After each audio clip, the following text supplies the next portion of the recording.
No, hai, fă. Ce faci? Hai, duceți. Spunea la Marius că numai 50-60 de kg are.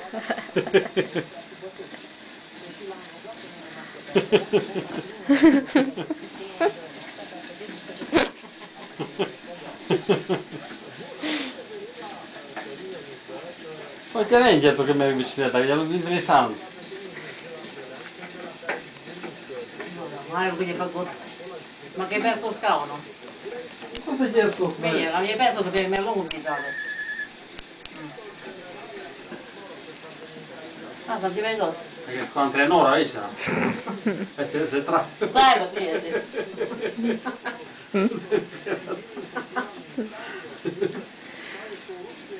No, hai, dai, mână.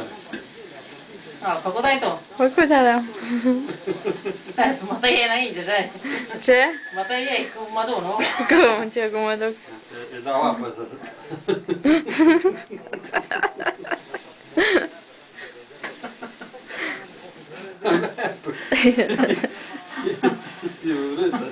O trebuie să fie apă.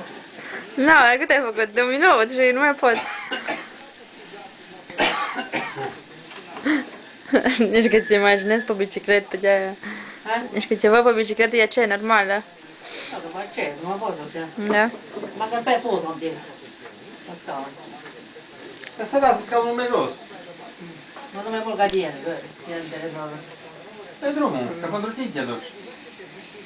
Eu fac pentru mine, de nu eram dus. No, domne, erai dus. Nu mai e capul tău. Toți doctorii săi acolo să fac sport, să fac mișcare, test.